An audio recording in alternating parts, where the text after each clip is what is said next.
حالات زمانہ کے اعتبار سے اور ہماری حالتوں کے اعتبار سے ایک بہت ہی عمدہ شعر ہے جو بالکل صادق آتا ہے۔ قوت فکر و عمل پہلے فنا ہوتی ہے، قوت فکر و عمل پہلے فنا ہوتی ہے جب کسی قوم کی شوکت پہ زوال آتا ہے۔ یوں ہی کوئی قوم نہیں مرتی، کسی قوم کے اوپر زوال آتا ہے تو سب سے پہلے اس قوم کے اندر سوچنے سمجھنے کی صلاحیت ختم ہو چکی ہوتی ہے، تب جا کر کے زوال آتا ہے۔ آج اس شعر کو میں پڑھتا ہوں تو محسوس ہوتا ہے کہ ہماری قوم پر یہ شعر صادق آتا ہے۔ قوت فکر اور عمل یہ پہلے رخصت ہو گئی ہے، جس کی وجہ سے یہ زوال آ رہے ہیں۔ لوگ اب حادثوں پر بیٹھ کر کے چرچا کرتے ہیں، حادثہ ہونے سے پہلے جو فکر ہونی چاہیے وہ مفقود ہے۔ گھر جلنے کے بعد پھر میٹنگ کرنے کا مطلب کیا ہے؟ اس سے سیفٹی کے لیے پہلے سے انتظامات ہوں تو اس کو لائق و فائق اور دانش مندی سمجھا جائے گا۔ آج کی وہی حالات ہیں میرے عزیزوں۔ آپ کو پتہ ہے کچھ قومیں ایسی ہیں جو فیوچر پلاننگ کے لیے 100 سال کے بعد کا سوچتی ہیں، جبکہ یہ اسلام کا حصہ تھا۔ نبی کونین صلی اللہ علیہ وسلم نے 1400 سال بعد ہونے والی چیزوں کی پیشین گوئی فرمائی کہ نہیں فرمائی؟ اللہ کے نبی صلی اللہ علیہ وسلم نے 1000 سال بعد پیدا ہونے والی چیزوں کو پہلے سے بتایا تھا کہ نہیں؟ یہ ساری چیزیں نبی آخر الزمان صلی اللہ علیہ وسلم نے جو بتایا، مطلب یہی تھا کہ اس وقت کے لوگوں کو ضرورت تو نہیں تھی ان حالات کی، پھر بھی حضور ان کو بتا رہے تھے، صحابہ کو۔ آج جو چیزیں پیدا ہونے والی ہیں وہ رسول پاک کو پتا تھا، 1000 سال بعد ہونے والی چیزیں، لیکن اس وقت کے صحابہ کو یہ باتیں کیوں بتائی جا رہی تھی؟ ان کے حالات تو اس وقت کے نہیں تھے ویسے۔ اس کے باوجود نبی پاک صلی اللہ علیہ وسلم نے ان کو 1000 سال بعد ہونے والی چیزوں کی باتیں اس لیے بتائی کہ یہ دین اسلام فیوچر پلاننگ کے لیے کتنا ایکٹیو ہے یہ سمجھو، آگے کے لیے۔ اس لیے بتایا گیا کہ صحابہ اپنی اولاد کو اور وہ اپنی اولاد کو، وہ اپنی اولاد کو یہ بات منتقل کرتے جائیں اور آنے والے حادثوں سے پہلے سے ذہن پریپیئر رہے، تیار رہے۔ دجال کے فتنے کا ذکر کتنی مرتبہ حدیث پاک میں آیا۔ امت کو نبی پاک صلی اللہ علیہ وسلم نے یوں ہی نہیں چھوڑ دیا۔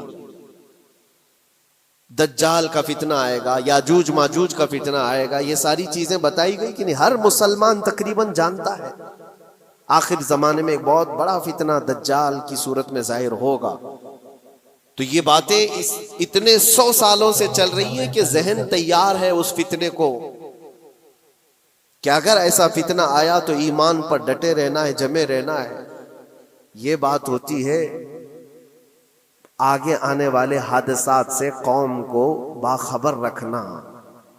آج جو حالات ہیں، جب کبھی کوئی چیز لٹ جائے تو سارے لوگ سڑکوں پر آ جائیں گے یا پھر کسی نشستگاہ پر بیٹھ کر کے رات بھر میٹنگ کر کے چلے جائیں گے۔ یہ حادثے ہونے کے بعد کے جو حالات ہیں یہ وہی چیزیں درشا رہی ہیں کہ قوت فکر و عمل فنا ہو گئی ہے۔ قیادت ہمارے ہاں مفقود ہے، کسی ایک قائد کے تحت کوئی ساری قوم آنا نہیں چاہتی۔ آپ کیا سمجھتے ہیں کہ جو ہمارے ساتھ حالات پیش آ رہے ہیں، کبھی مسجدوں کو لے کر، کبھی خانقاہوں کو لے کر، کبھی بزرگوں کے نام کو لے کر، اب ہمارے وقف کی جائیداد کو لے کر، یہ سارے جو معاملات ہیں یہ اچانک آنے والی چیزیں نہیں ہیں۔ بھانپ لیا گیا ہے تمہاری پوری طبیعت کو، تمہارے مزاج کو، کہ فکر و عمل کی قوت ان کی ختم ہو چکی ہے۔ ان کو 2 چند چیزوں میں ہی راضی کیا جا سکتا ہے۔ دنیا یہ سمجھ رہی ہے، جس کی وجہ سے کھلواڑ پر کھلواڑ ہوتے چلے جا رہے ہیں، اور ان کو یہ بھی پتہ ہے کہ یہ کچھ نہ کر سکیں گے۔ میرے عزیزو، آپ نا امید اور مایوس نہ ہو کہ ہم سے کچھ نہیں ہوگا۔ اللہ کریم چاہے تو ایک بندے سے بھی پوری دھرتی پر زلزلہ لا سکتا ہے۔ اللہ کریم کی ذات پر یقین اور توکل رکھو۔ سرکار غریب نواز ہندوستان آئے تھے تو بہت بڑی فوج لے کر نہیں آئے تھے، اللہ کی ذات پر بھروسہ کر کے آئے تھے اور 90 لاکھ لوگوں کے دلوں میں چراغ اسلام جلا دیا تھا. وہ یقین اور توکل کے ساتھ آئے تھے. آج لوگوں کے دلوں کے اندر جو مایوسی اور نا امیدی ڈالی جا رہی ہے کہ کچھ ہوگا نہیں، ابھی کچھ کرنے سے کچھ نہیں ہوگا. یہ نا امیدی اور مایوسی تمہاری طبیعت میں کیوں آئی؟ کیا تمہارا رب تبارک و تعالیٰ کی ذات پر یقین کمزور ہو گیا؟ اگر یہ اس طرح کی بیماری آئی ہے تو پھر بدر پڑھ لینا. جب رسول پاک صلی اللہ علیہ وسلم کے ساتھ وہ صحابہ جا رہے تھے، ان کو اچھی طرح پتا تھا کہ سامنے آنے والی فوج کتنی طاقت لے کر آ رہی ہے. 1000 لوگ آ رہے ہیں، ہاتھی گھوڑے ان کے پاس، ہتھیار اور اسباب ان کے پاس ہے، کھانے پینے کی مزے کی ساری چیزیں لے کر کے آ رہے تھے مکہ والے. اور ادھر صحابہ ننگے پیر ہیں، 313 کے پاس 4 گھوڑے ہیں، پیدل چلے آ رہے ہیں. چھاؤں لینے کے لیے کوئی جگہ تک نہیں ہے ان کے پاس. ایک کھجور کسی کے پاس ہو تو 10 لوگ اس پر اکتفا کر لیں. فاقے پر فاقہ کرنے والے وہ صحابہ. لیکن انہوں نے یہ نہیں کہا کہ اللہ کے نبی صلی اللہ تعالی علیہ وسلم سے کہ ہمارے پاس اسباب کی کمی ہے، ہتھیار کی کمی ہے، کچھ نہیں، ہمارے پاس سواری نہیں ہے. بغیر سواری کے 180 کلومیٹر مدینے سے چل کر کے وہ بدر پہنچے تھے، بدر تک پہنچے تھے. اور اس وقت اپنی ساری محنتیں، اپنی ساری قوتیں انہوں نے زمین پر لا کر رکھ دی. پھر بدر کے میدان میں جب پہنچے تب اللہ کریم کی بارگاہ میں دعا کیا تھا میرے مصطفیٰ نے، اے اللہ اگر اس نہتی قوم کو تو نے فتح نہیں دی تو پھر قیامت تک اس روئے زمین پر سجدہ کرنے والا کوئی نہیں ہوگا. یہ محبوبانہ انداز تھا میرے مصطفیٰ کا. وہ دعا مدینے میں بیٹھ کر کے بھی تو کر سکتے تھے. 180 کلومیٹر دور اتنی مصیبت میں دھوپ میں چل کر کے جانے کی کیا بات تھی؟ ننگے پیر صحابہ گئے ہیں، فاقے پر فاقہ کیے ہوئے. وہ مدینے میں بیٹھ کر دعا کرتے تو کیا رحمت للعالمین کی دعا قبول نہیں ہوتی؟ لیکن مصطفیٰ کریم صلی اللہ علیہ وسلم نے یہ مزاج دیا ہے، پہلے فکر و عمل میدان میں لاؤ پھر دعا کرو، اللہ کی مدد آتی ہے. یہاں ہم بیٹھ کر کے یہیں سے دعا کرتے ہیں، کچھ کرنا نہیں ہے، بدلنا نہیں ہے اور فکر و عمل کو لانا نہیں ہے، تو پھر صرف یہاں بیٹھ کر کے دعا کرنا. یہ تو میرے عزیزوں عورتوں کو اس سے ذمہ داری دی گئی ہے کہ تم میدان عمل میں آ نہیں سکتی، تم اپنے گھروں سے دعا کرو اپنے بھائیوں کے لیے. لیکن یہ کام تو اب سارے مردوں نے بھی لے لیا ہے. بہرحال قوت فکر و عمل پہلے فنا ہو جاتی ہے جب کسی قوم کی شوکت پہ زوال آتا ہے. آج یہ جو سارے معاملات ہم دیکھ رہے ہیں، اس کی ایک خاص وجہ میں آپ کو بتانا چاہتا ہوں. آج سے تقریباً 8-9 سال پہلے میرا ایک بیان بھی ریکارڈ موجود ہے، کافی دنوں تک وہ چلتا رہا. میری اپنی بات نہیں تھی.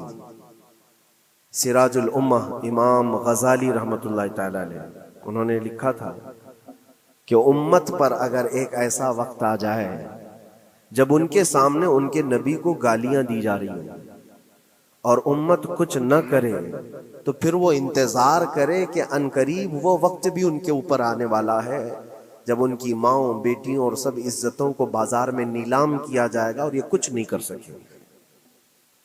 وہ دن آ جائیں گے. بیسک وجہ وہاں سے شروع ہوئی کہ لوگ اپنے عیش و عشرت میں کچھ کمی نہ کر سکے. بارگاہ مصطفیٰ صلی اللہ علیہ وسلم کی گستاخیاں کھلے عام ہوتی رہیں اور اس پر ہم لوگ جس طرح کے حالات دیکھتے رہے. بہت سارے لوگ تو مجھ کو یہ کہتے تھے، مجھ سے یہ کہتے تھے، کیا ضرورت ہے آپ کو بولنے کی، حالات دیکھ نہیں رہے آپ؟ ظالمو، تم کو اگر کوئی چھوٹی سی ماں کی گالی دے دے تو تم بپھر جاتے ہو اور اس کے اوپر آسمان توڑنے کی بات کرتے ہو. اور ہم اپنے نبی پاک صلی اللہ علیہ وسلم سے کروڑوں ماؤں سے زیادہ محبت کرتے ہیں. اس رسول پاک صلی اللہ تعالی علیہ وسلم پر کوئی بھونکتا رہے اور اس کا جواب نہ دو، تم یہ کہتے ہو مصلحت ہے، حالات ایسے ہیں یہ. تو پھر اپنا یہ لباس بدل دینا چاہیے، اپنا نام بدل دینا چاہیے. پھر اس دائرہ اسلام میں رہ کر کے مطلب کیا ہے؟ اسی لیے اقبال نے 100 سال پہلے ایک مزاج دیا تھا، ایمان ہے کیا چیز، اسلام ہے کیا چیز. تم کیا سمجھتے ہو داڑھی ٹوپی اور جبے کبے کا نام اسلام ہے؟ اسلام کیا ہے؟ اقبال نے کہا تھا کہ بارگاہ مصطفیٰ صلی اللہ تعالی علیہ وسلم کے قدموں تک اپنے آپ کو پہنچا دو. یہی دین ہے, یہی دین ہے. گر بہو نہ رسیدی تمام ابو لہبیست, اور اگر تم وہاں تک نہیں پہنچ سکے تو زندگی ابو لہب کی طرح. دین یہ ہے, آبرو ما زنام مصطفیٰ است. ہم سب کی عزت و آبرو حضور کے نام سے جڑی ہوئی ہے, ان کے نام سے جڑی ہوئی ہے ہماری عزت و آبرو. اور تم اس نام کی حفاظت نہیں کر سکو گے تو آگے یہ سب چیزیں آنے والی ہیں جو آ رہی ہیں. آج لوگ آج واویلا مچا رہے ہیں. یہ بات یاد رکھنا, شیطان کبھی فجر کی نماز کے لیے اٹھا نہیں سکتا, اور اگر اٹھا رہا ہے تو پھر اس کا کوئی مقصد ہے. شیطان اور نماز,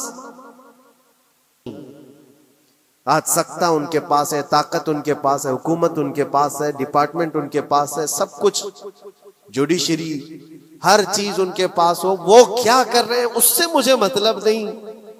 میں آپ سے یہ پوچھنا چاہتا ہوں, مجھے رہزنوں سے غرض نہیں, تیری رہبری کا سوال ہے. تم خیر امت ہو, رسول پاک کی امت میں ہو. تمہاری بھومکا جس کو کہا جاتا ہے, تمہاری یہاں پر زندگی کے معاملات, یہ بہت زیادہ اہمیت کے حامل ہیں. تم کیسے بن سکتے ہو آج؟ اسی لیے قرآن پاک کی آیت میں نے شروع میں تلاوت کی. رب ذوالجلال فرماتا ہے ان اللہ لا یغیر ما بقوم حتی یغیروا ما بانفسہم.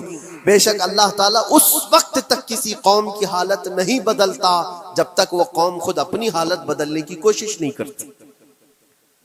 جب تک اپنی حالت بدلنا نہیں چاہتے اس وقت تک اللہ تبارک و تعالیٰ نہیں بدلے گا.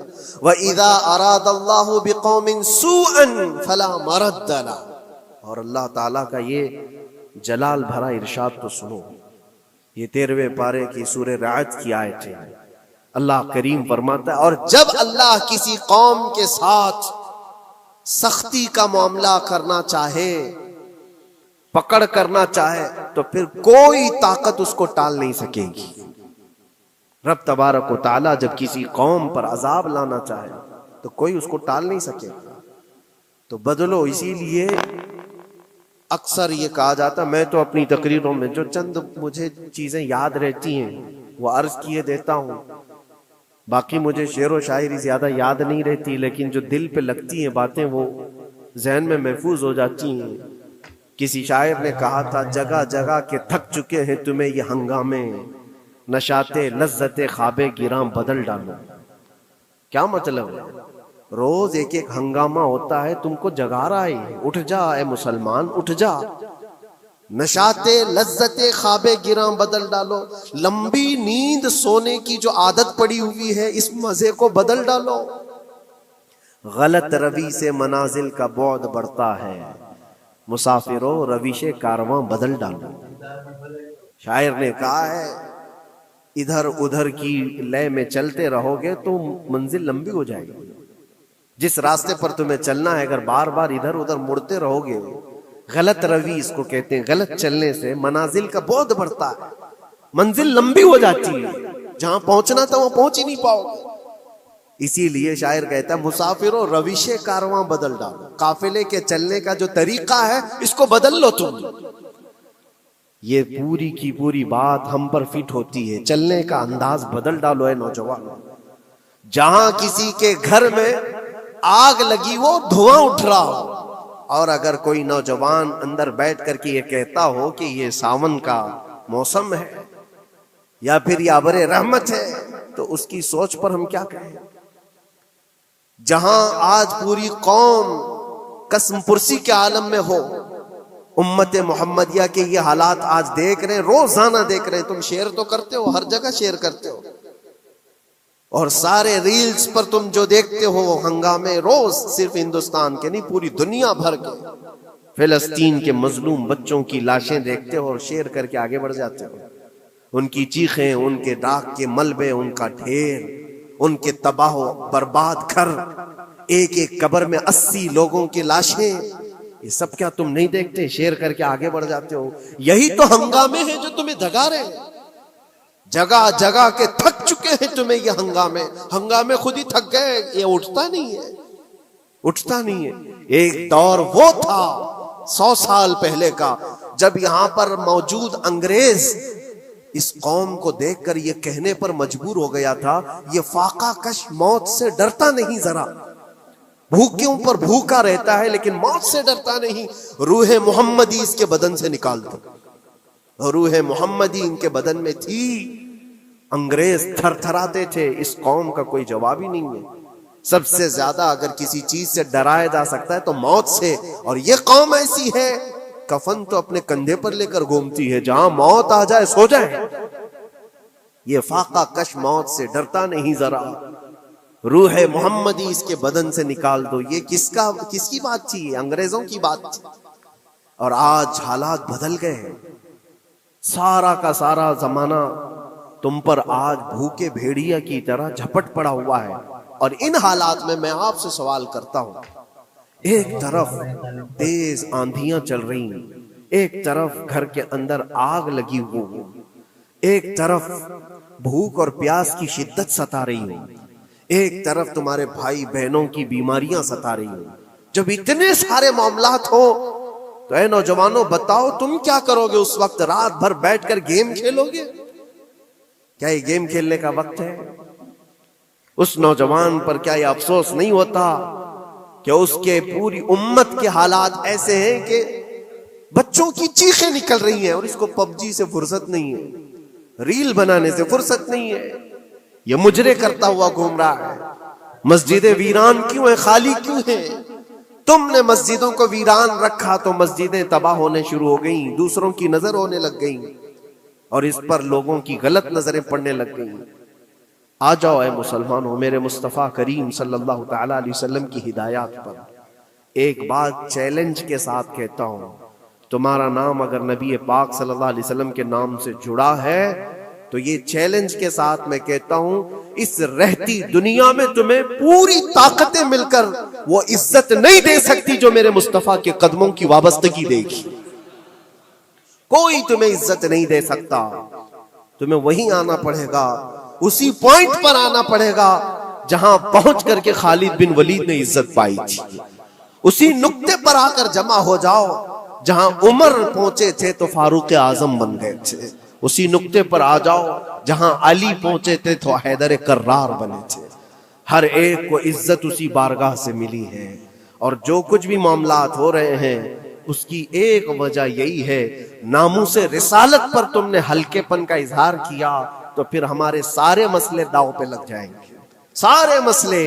یہ تو وقف ہے، ابھی دیکھو آگے کل تمہاری اذانیں نشانے پر ہیں، تمہاری جماعت کی نمازیں نشانے پر ہیں، تمہاری مسجدیں بھی نشانے پر ہیں کہ تم اپنے گھروں پر بھی جمعہ پڑھ سکتے ہو، چھتوں پر بھی نمازیں پڑھ سکتے ہو۔ یہ سب معاملات آئیں گے، برقع، حجاب، ٹوپی، داڑھی ویسے ہی چل چکے ہیں مسئلے، ہر چیز نشانے پر ہے۔ ارے تمہارے کھانے بھی نشانے پر ہے، تم کیا کھاؤ گے، کیا بچاؤ گے، یہ بھی نشانے پر ہے۔ یہ سارے مسائل صرف اسی بنیاد پر ہے، قوت فکر و عمل پہلے فنا ہوتی ہے جب کسی قوم کی شوکت پہ زوال آتا ہے۔ اور یہ ایک بات یہ بھی میں بتا دوں، اقبال نے سچ کہا تھا، ان کے جو ہم غلام تھے خلق کے پیشوا رہے، ان سے پھرے جہاں پھرا پھر آئی کمی وقار۔ جو کچھ بھی ہوا ہے ہماری عزت و وقار میں کمی کا مسئلہ ان سے پھر جانے کی وجہ سے، نبی پاک سے تم دور ہوئے، یہ عزتوں اور وقاروں میں کمی ہے۔ عجیب سی بات نہیں ہے، یہ دوگلا پن نہیں ہے۔ میں ان نوجوانوں سے پوچھتا ہوں، نبی پاک صلی اللہ علیہ وسلم سے سچی محبت کا اظہار کرتے ہو، حضور سے اپنی جان سے زیادہ محبت کی بات کرتے ہو، لیکن جب ان کے اخلاق کی بات کی جائے تو تمہیں اخلاق ان کے پسند نہیں ہے، حضور پاک کا چہرہ نہیں پسند ہے، حضور پاک کے لباس تمہیں نہیں پسند ہے، تو پھر کون سی محبت کی بات کرتے ہو؟ اللہ کے رسول صلی اللہ تعالی علیہ وسلم سے تم بے انتہا محبت کی بات کرتے ہو، پھر وہ محبت کا تقاضا یہ ہے کہ تمہاری ظاہری زندگی میں بھی تو نظر آئے کچھ۔ محبت کا تقاضا یہ ہے، تم شرما جاتے ہو، دنیا کیا کہے گی مجھے، دنیا کیا کہے گی، دقیانوسی کہے گی، فنڈامنٹل کہے گی، پرانے زمانے کا کہے گی، میں چہرے پر داڑھی رکھ لوں تو لوگ مجھے پتہ نہیں کیا کیا کوسیں گے۔ تم نے دنیا کے لیے اپنے آپ کو بدل لیا، یہ نہیں سوچا کہ یہ وہی دنیا ہے جو 4 دن کے بعد میری دوستی کو لات مارے گی اور 4 دن کے بعد مجھے قبر میں رکھ کر کے منو مٹی پر دبا دے گی۔ اور مجھے جانا تو ہے، پھر قبر میں منہ دکھانا ہے تو اسی مصطفیٰ کو دکھانا. جہاں یہ نہیں پہنچ سکتے وہاں رسول پاک ہوں گے. محشر کے میدان میں جہاں کوئی سہارا نہیں ہوگا اس وقت رسول پاک تمہارا ہاتھ پکڑ رہے ہوں گے اور تم نے ان کا خیال نہیں کیا. آ جاؤ اسی نقطے پر، اسی پوائنٹ پر جہاں ہماری کامیابی مضمر ہے. میں صرف اور صرف اپنے بیانوں میں یہی چیز عرض کرنا چاہتا ہوں، صرف اتنا چاہتا ہوں اے نوجوانوں، جس کے نام سے تم آباد ہو اس نام کے ساتھ صحیح معنوں میں جڑ جاؤ، کیونکہ قرآن کا وعدہ ہے وَلَا تَهِنُوا وَلَا تَحْزَنُوا وَأَنْتُمُ الْأَعْلَوْنَ إِن كُنتُم مُؤْمِنِينَ. گھبراؤ مت، پریشان مت ہو، تم سب سے زیادہ بلند رہو گے. اگر اللہ نے فرمایا ہے تو یہ 100% حق ہے. اللہ نے فرمایا ہے تم سب سے زیادہ بلند رہو گے، لیکن آگے رب فرماتا ہے ان کنتم مؤمنین، اگر تم سچے ایمان والے ہو جاؤ. اور ایمان کس کو کہتے ہیں؟ لا یؤمن احدکم حتی اکون احب الیہ من والدہ وولدہ والناس اجمعین. میرے آقا فرماتے ہیں ایمان اس وقت تک کمپلیٹ نہیں ہوگا جب تک تم اپنے ماں باپ اولاد اور ساری دنیا سے زیادہ مجھ سے محبت نہ کرو. یہ ہے. اور اخیر میں یہی کہوں گا، ہر مسئلے کا حل، سارے تمام ایشوز کا خلاصہ، علاج ایک ہی چیز میں ہے کہ محمد سے وفا ہونا ہے. تو ہم تیرے ہیں، یہ جہاں چیز ہے کیا، لوح و قلم تیرے ہیں. لوگ انتظار میں ہیں، بہت سارے لوگ یہ پوچھتے بھی ہیں ہمیں کیا کرنا چاہیے، ہمیں کیا کرنا چاہیے. ظلم پہ ظلم ہوتا جا رہا ہے. ظالم اپنے انجام پر ضرور پہنچیں گے، کیونکہ قرآن میں اللہ کا وعدہ ہے وَسَيَعْلَمُ الَّذِينَ ظَلَمُوا أَيَّ مُنْقَلَبٍ يَنْقَلِبُونَ. ان قریب ظالم یہ دیکھ لے گا کہ اللہ اس کو کس پلٹی پر پلٹائے گا، کس کھائی میں گرائے گا. اسے اندازہ بھی نہیں ہوگا، اس کے بنے ہوئے جالوں میں وہ خود پھنسے گا.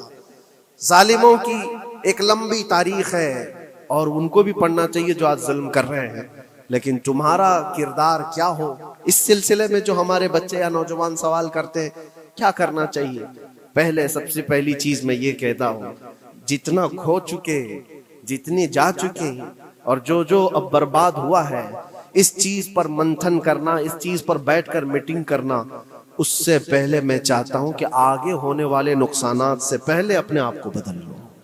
آگے جو بڑے حادثات آنے والے ہیں، آگے جو بڑی آندھیاں آنے والی ہیں، اس سے پہلے اپنے دروازے ٹھیک کر لو، اپنی زندگیاں سدھار لو.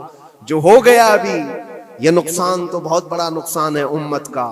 جو کچھ بھی ہوا ہے، مسجدیں، معبدیں، خانقاہیں، مزارات، اولیاء کی ذات، بزرگوں کے نام، قرآن، اسلام، دین، یہ ساری چیزوں پر جو حملے ہوئے، لیکن آگے چل کر کے تمہارے وجود پر سوال ہوگا، تمہاری نسلوں پر سوال ہوگا، تمہارے علم دین پر سوال، تمہاری محراب پر، تمہارے ممبر پر. کل کو دیکھنا یہ آزادی بھی ختم کر لی جائے گی، ممبر سے کوئی کھلے عام بول بھی نہیں سکے گا. یہ آج جو ہم بیان کر رہے ہیں آگے چل کر کے دیکھنا یہ آوازیں بھی بند کر دی جائیں گی کہ کھلے عام کوئی مولوی بول نہ سکے، جو ہم چاہیں وہی بولے. میرے عزیزوں، اس وقت کے ان حادثوں سے بچنے کے لیے میں کہتا ہوں ابھی اپنے آپ کو بدل لو.